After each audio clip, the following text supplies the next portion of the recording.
Pergunto o que terão pensado aqueles que me viram naquele dia, e vou contar a história que já aconteceu há algum tempo, aqueles que me viram naquele dia parado no meio de uma livraria de Lisboa, cujo nome não vou revelar, a ouvir música no telemóvel em alta voz, ali ao pé dos livros. Não teria outro sítio para isso?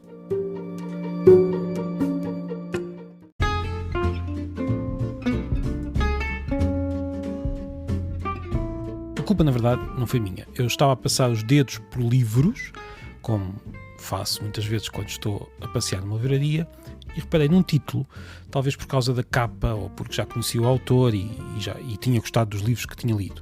O livro era Messy, um livro em inglês, de Tim Harford, que prometia explicar como a balbúrdia do mundo até pode ser uma coisa boa. Comecei logo a ler ali, na livraria, e fiquei a saber, porque aparece logo no início do livro, a história de Vera Brandes, penso que estou a ler bem, uma alemã de 17 anos, que organizou um concerto de Keith Jarrett em Colónia.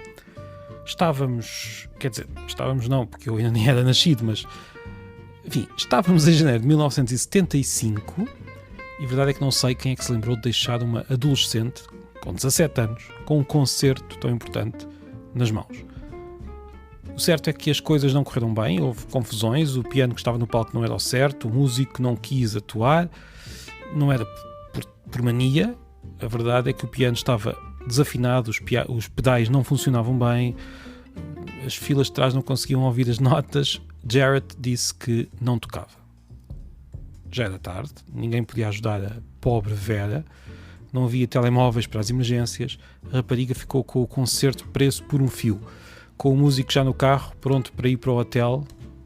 Imagino mesmo a cena. Vera implorou: toque. Daqui a pouco começa a chegar o público.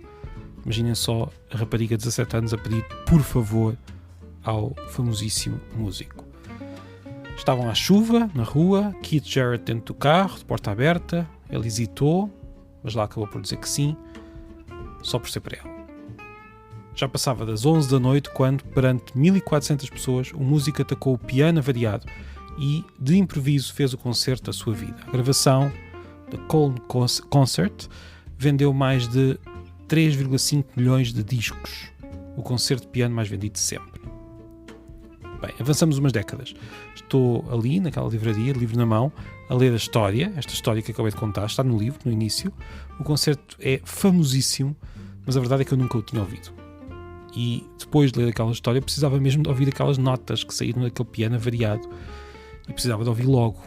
E foi por isso que, no meio daquela gente toda a passar na livraria, liguei o telemóvel, procurei o concerto, são as vantagens de ter agora as músicas em streaming, e pus-me a ouvir, ali mesmo no meio de Lisboa, aquilo que Keith Jarrett, como Keith Jarrett atacou o piano estragado em Colónia, nos anos 70, batendo nas teclas com a força necessária para que todos o ouvissem, arrancando àquele instrumento de segunda categoria a sua obra-prima.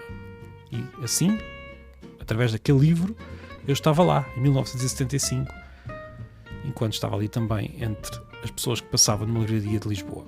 Tudo por causa de um economista que conta o episódio na introdução a um livro sobre a balbúrdia das nossas vidas. Se eu tivesse folheado um livro de música, provavelmente nunca teria tido aquela reação, mas como encontrei aquela história, sem estar à espera, uma história de um piano solitário num palco em Colónia, como imaginei aquela rapariga a suplicar a um músico que não o abandonasse, tinha mesmo de ouvir o resultado dessa história, e ouvi no telemóvel, e foi um daqueles momentos em que a balbúrdia do mundo sabe mesmo bem, e é também isto que os livros nos dão.